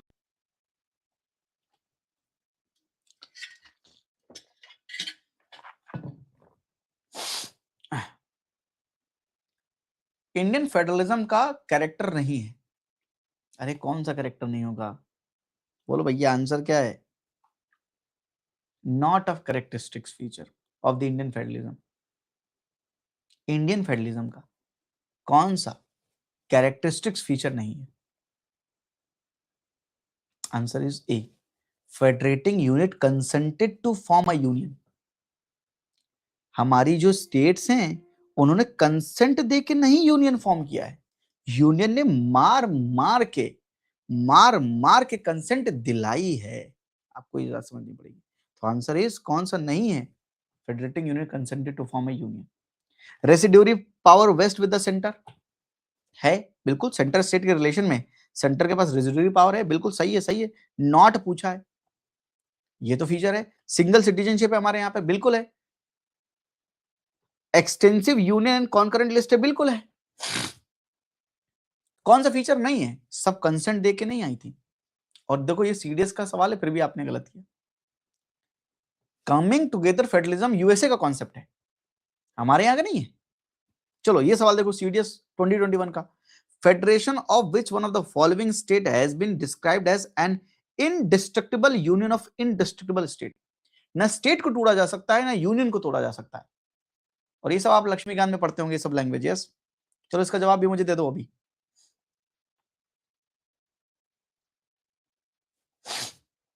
कमेंट सेक्शन में जवाब दो।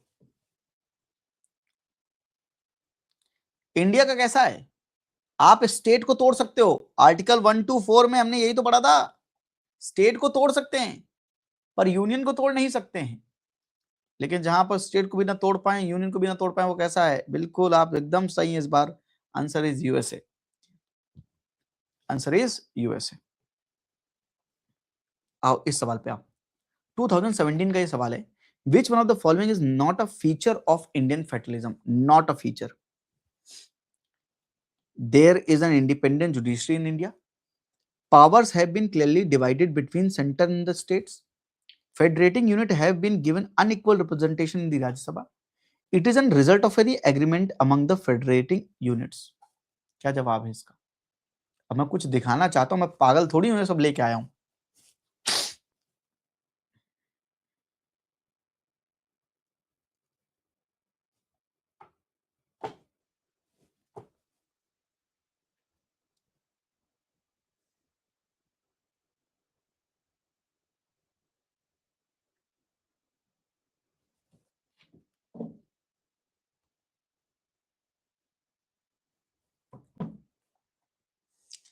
कोई सी कह रहा, कोई डी कह रहा, मैं जानबूझ के पोल नहीं करा रहा हूं। जैस सी क्यों होगा भाई?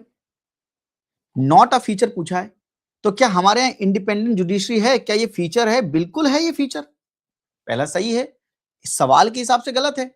नॉट अ फीचर पूछा, मैंने हमेशा बोला कि नॉट हटा के देखो फीचर कौन सा है। पहला फीचर है पावर को क्लियरली डिवाइड किया है सेंटर स्टेट के बीच में, बिल्कुल किया है। Schedule 7 federating units have given unequal representation in the Rajya Sabha, बिल्कुल हमारे यहाँ राज्यसभा में सभी स्टेट का इक्वल रिप्रेजेंटेशन थोड़ी है जैसा कि यूएसए में होता है। It is the result of an agreement among the federating units, सभी जितनी भी फेडरेटिंग यूनिट्स यानी स्टेट्स है उनके बीच का एग्रीमेंट है ये, उनके बीच का एग्रीमेंट है। क्या एग्रीमेंट है? नहीं। अगर नहीं है तो नॉट अ फीचर पूछा है, तो मतलब इसका आंसर क्या होगा? डी, इसका आंसर होगा डी। अब ध्यान देने वाली बात ये है, सुनो, मान लो 2017 का ये पीवाईक्यू आपने किया, 17 का ये पीवाईक्यू किया, 2021 का ये क्वेश्चन देखिए। 17 में पूछा था नॉट अ फीचर और उसका पहला ऑप्शन था देयर इज इंडिपेंडेंट जुडिशरी, और ये आंसर नहीं था। तो मतलब इंडियन फेडरलिज्म का सबसे इंपॉर्टेंट फीचर क्या है? इंडिपेंडेंट जुडिशरी होनी चाहिए। 2017 से ये सीखने को मिला हमको, 2021 में ये आंसर था, 2021 में ये आंसर था। यहां पे लिखा है कि कंसेंट अनइक्वल रिप्रेजेंटेशन, यहां पे लिखा है कंसेंट से federating result of the agreement among the federating units. 2017 का ये क्वेश्चन देखिए 2022 में ये यूपीएससी ने सवाल पूछा, federating unit consented to form union. तो यूपीएससी के सिविल सर्विस एग्जामिनेशन के प्री के सवाल सीडीएस सीएपीएफ में बन जाते हैं, और सीडीएस सीएपीएफ के सवाल जियो साइंटिफिक सवाल यूपीएससी में बन जाते हैं, और यूपीएससी के सवाल तो यूपीएससी में रिपीट होते ही हैं। समझ आया? ये सवाल में स्टेटमेंट यूपीएससी कहीं ना कहीं से निकाल के देता रहता है, नए नए नहीं बनाता बार बार, नए नहीं बनाता बार बार। चलो 2022 के सीएपीएफ का सवाल देखो, विच one of the following is not a feature of Indian federalism. Indian federalism के बारे में पूछता तो इंडियन फेडरलिज्म के बारे में ही करेंगे। मैं पोल दे देता हूं इस बार, आप पोल में इसका जवाब दीजिए। 60 सेकंड्स का पोल आपके सामने आ रहा है।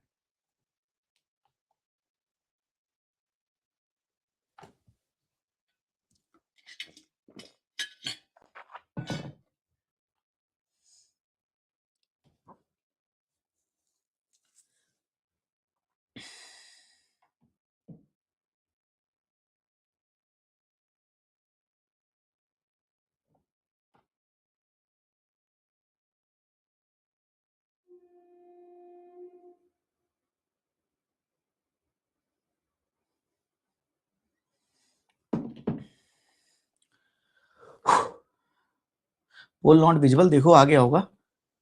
और लाइव क्लास पे रहा करो पूरा, लाइव से पीछे चलोगे तो पोल नहीं आएगा, एकदम लाइव क्लास पे होना चाहिए।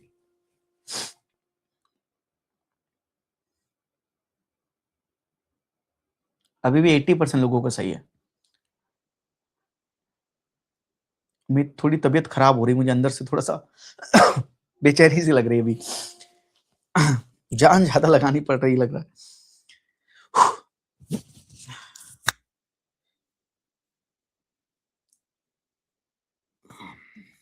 एक सेकंड, मैं थोड़ा सा धीमे बोलूंगा, इसको ले लेता हूं हाथ में।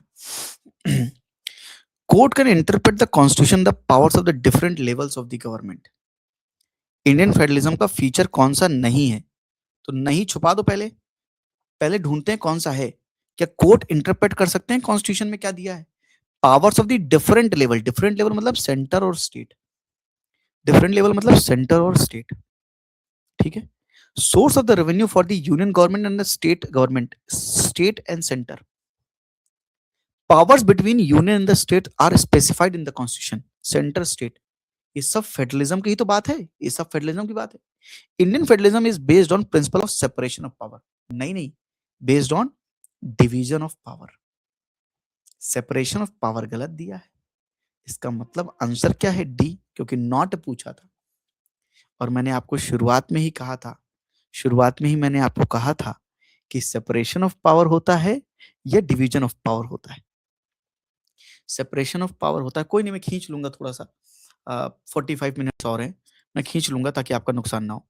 पर आप यहाँ पे मेरी बात समझो, एक बार में समझ जाओगे तो मेरे को बहुत आसानी हो जाएगी पढ़ाने में आपको। इंडियन फेडरलिज्म का हमने ये बात पढ़ी थी, मैंने आपको इस बार इतना फोकस देके क्यों बताया? हो सकता है यूपीएससी इसी को रिपीट करके आपसे पूछ ले।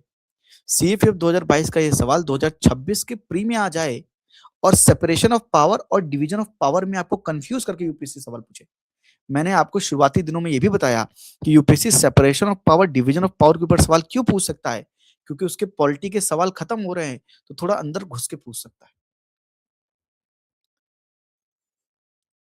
थोड़ा अंदर घुस के आपसे सवाल पूछ सकता है।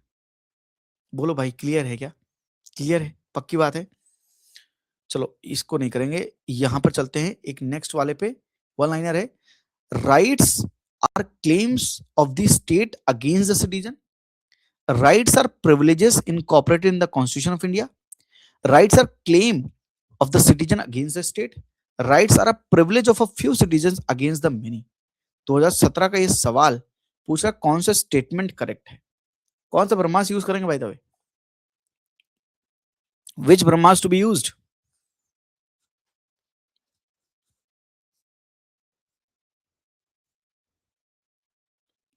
बताइए क्या सही होगा।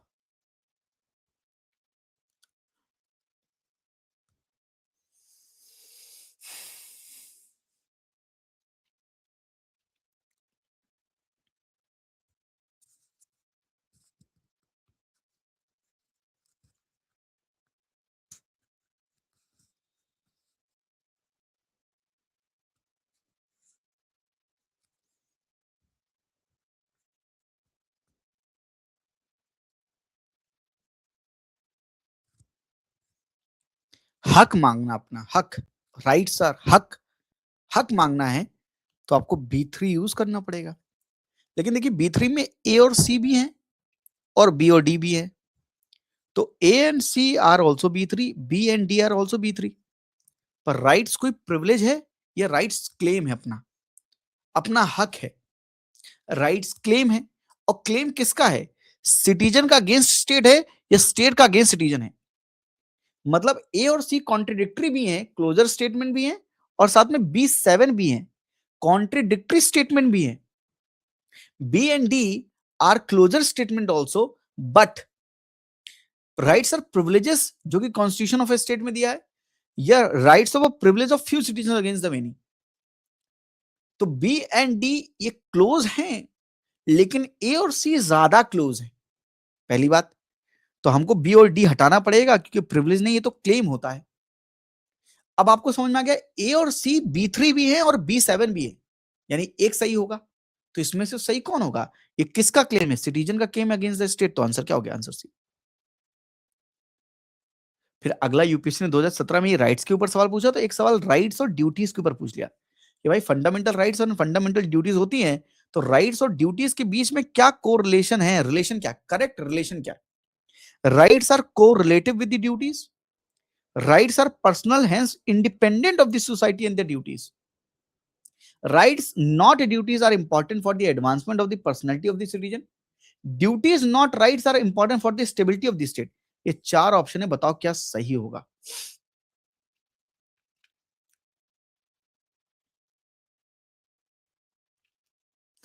अब यहां पे आप सोचो, क्लोजर स्टेटमेंट लगाओगे, B3 लगाओगे, या आप कुछ और लगाओगे?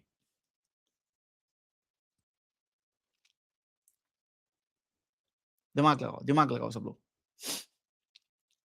Rights not duties, C statement. Rights not duties are important for the advancement of the personality of the citizen. कह रहा राइट इंपॉर्टेंट होता है, ड्यूटीज इंपॉर्टेंट नहीं होती. ये कैसा है? ये B5 है, ये एक्सट्रीम है. B3 नहीं लगाएंगे, B5 लगाएंगे. तो आपको ऑर्डर भी समझ आना चाहिए कि B3 कब लगाना है, B5 कब लगाना है. आपको ब्रह्मास्त्र में कब कौन से सवाल में क्या लगाना है, ये दिमाग में आना चाहिए. Rights are important, duties are not important. How you are saying it? It's extreme statement you are saying कि एक पर्सन की, एक सिटीजन की पर्सनैलिटी को एडवांस करने के लिए ड्यूटीज इंपॉर्टेंट नहीं है. और फिर कहता है यहां पे duties not rights are important for stability of the state. Stability of the state के लिए ड्यूटीज इंपॉर्टेंट है, राइट्स इंपॉर्टेंट नहीं है. क्यों भैया? ये भी B5 है. ये दोनों ही गलत हैं.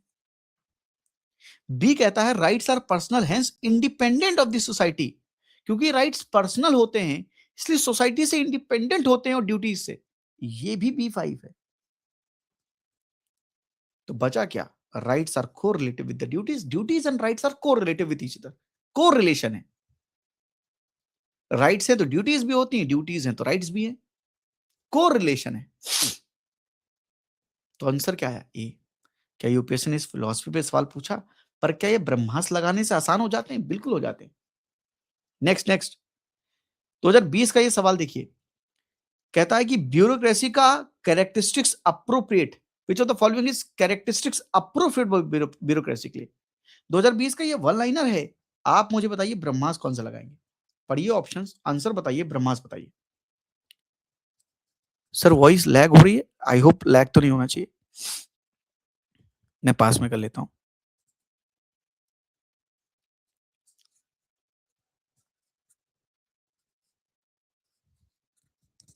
यस प्रियंका, बिल्कुल नैरो है, वो भी लगा सकते हैं, B4 भी.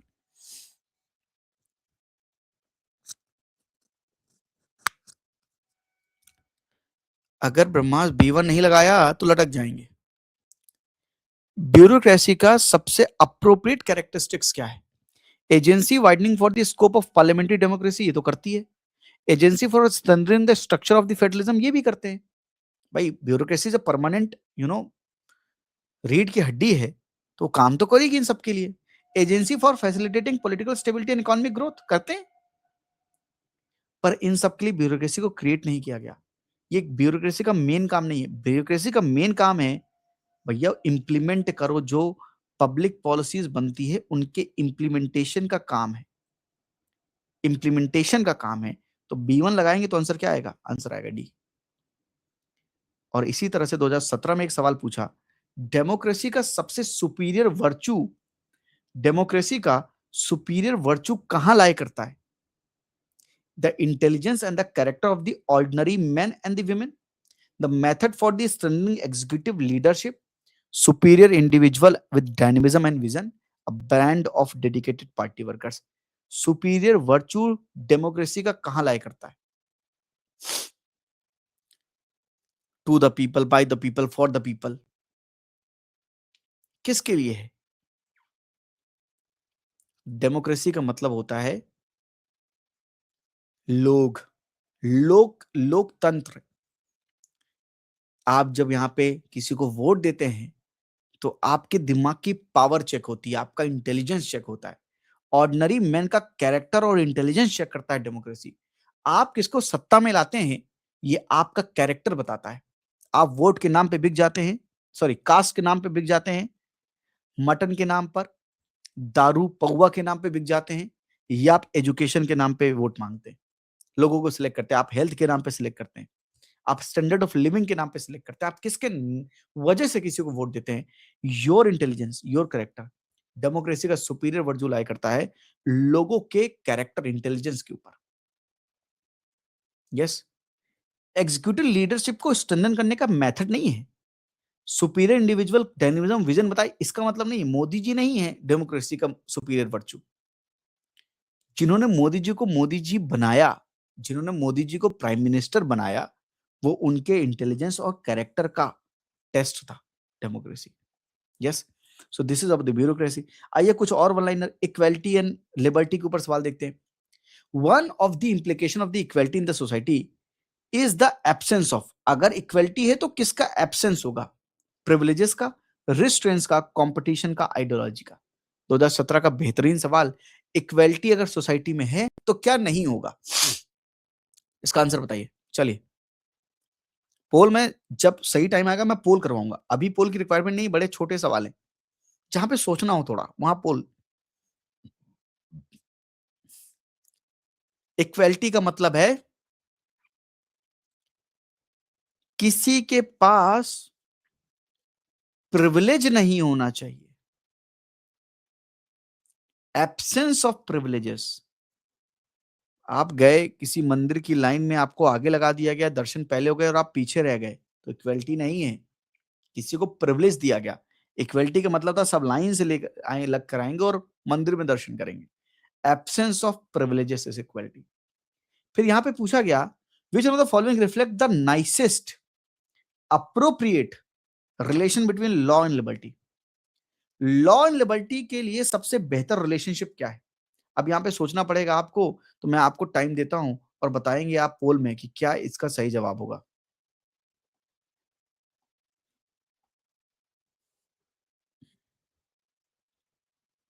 कॉमन सेंस का सवाल है।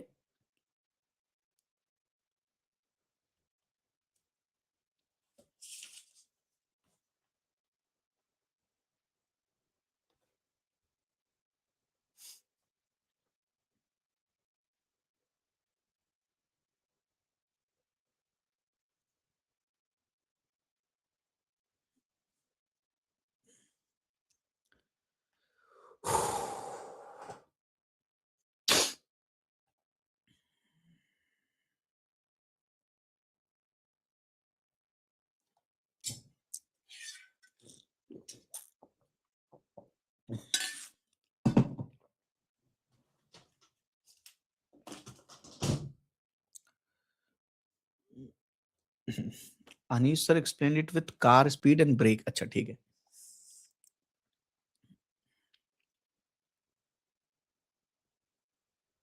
वॉइस लेट आ रहा है? अरे नहीं देव, वॉइस लेट थोड़ी आ रहा होगा। ऑडियो वीडियो एकदम क्लियर है क्या? बोलो एक बार सब लोग।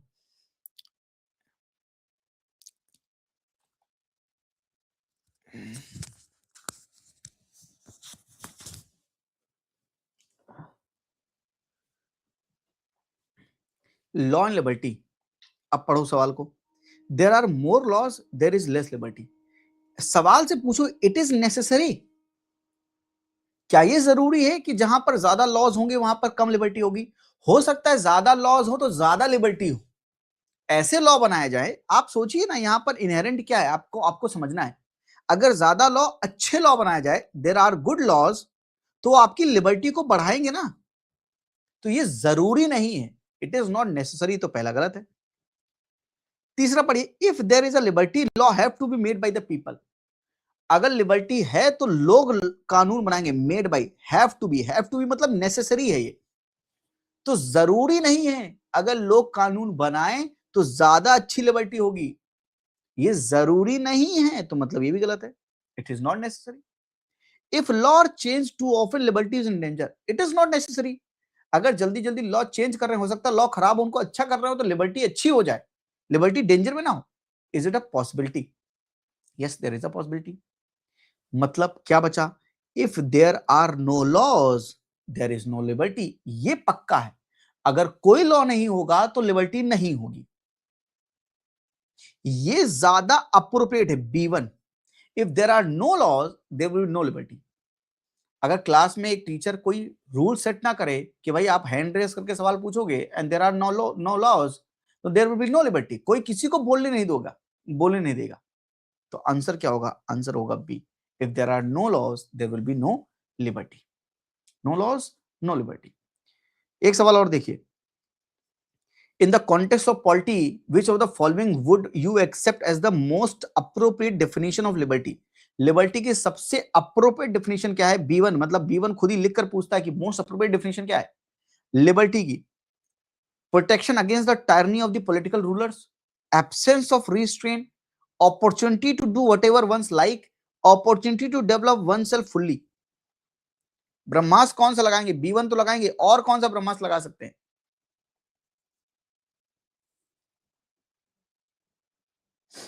और कौन सा ब्रह्मास्त्र लगा सकते हैं?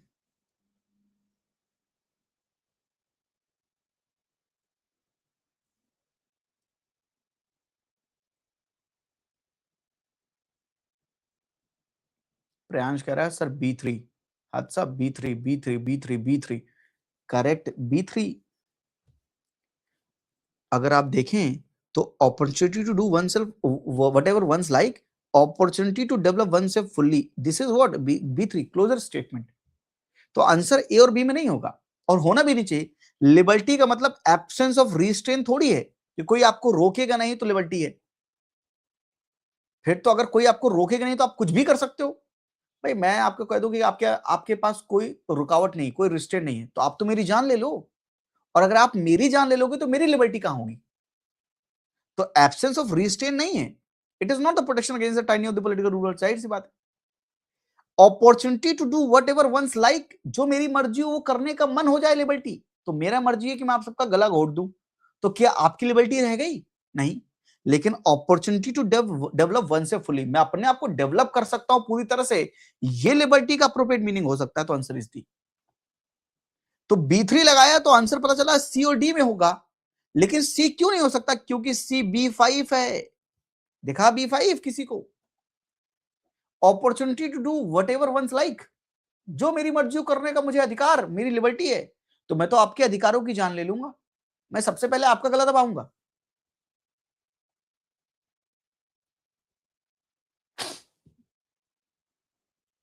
यस। तो B5, B3, B1, answer is D. और लिबर्टी के ऊपर सवाल था, फिलॉसफी जो मैं करवा रहा हूं। ये देखिए, which one of the following factors constitute best safeguard to liberty in a liberal democracy? Liberty को सबसे बढ़िया सेफगार्ड कौन कर सकता है लिबरल डेमोक्रेसी में? Committed judiciary, centralisation of power, elected government, separation of power. UPSC keeps on asking about the committed judiciary, centralization of the power, elected government, separation of power, division of power. आज का last question है ये, आज का last question, क्योंकि आज आपको पता है कमिटेड जुडिशरी का मतलब क्या है। कमिटेड जुडिशरी का मतलब है कि जुडिशरी की साठगांठ कहीं पर हो।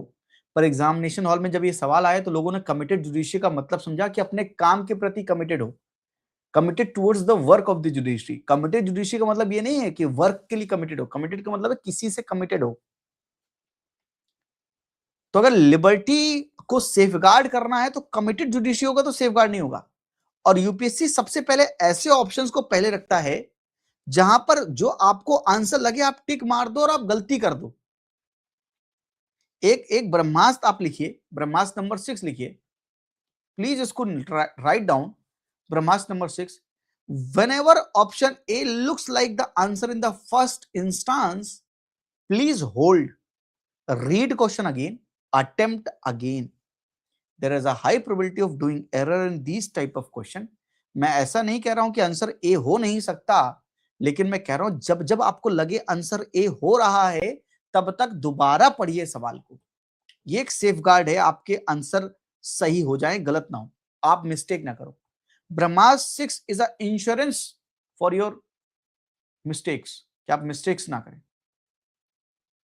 B6 तो B5 तक हो गया था, B6 लिखवा दिया और B7 भी पढ़ाया आज आपको, कॉन्ट्रडिक्टरी एंड इंटरडिपेंडेंट स्टेटमेंट। तो अभी तक ब्रह्मास्त्र 7 तक आपने कवर कर लिया है।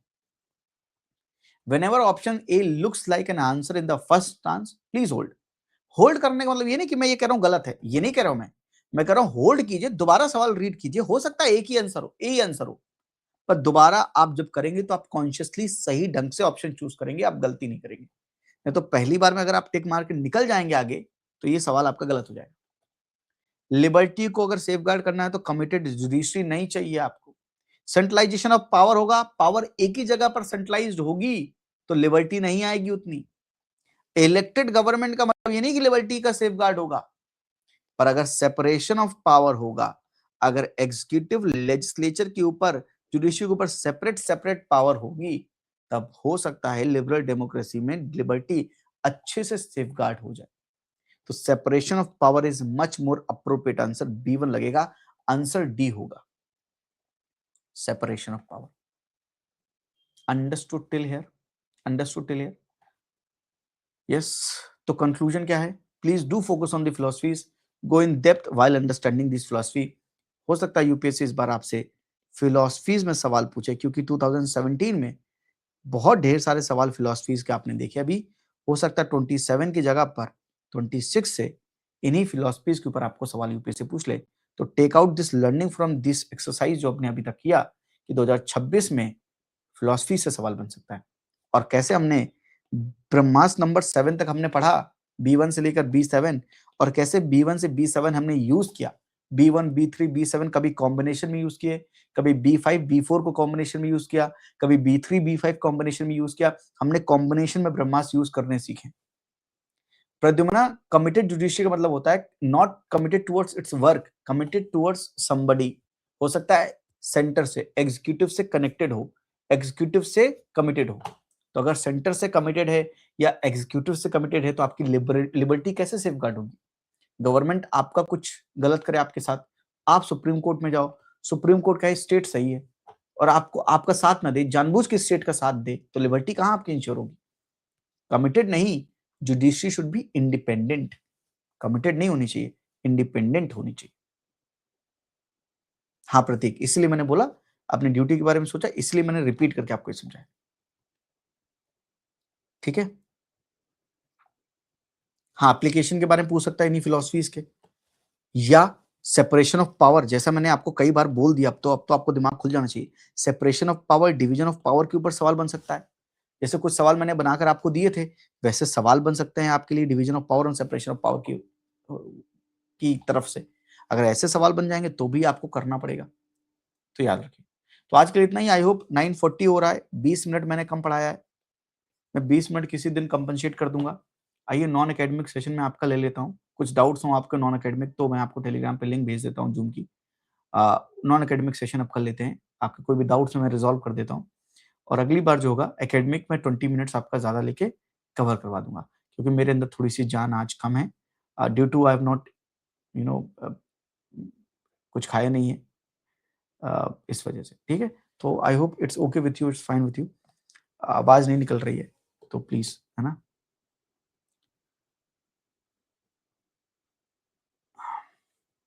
ठीक है? यस, ओके ओके, देन मैं आपको लिंक शेयर करता हूँ नॉन एकेडमिक क्लास के लिए।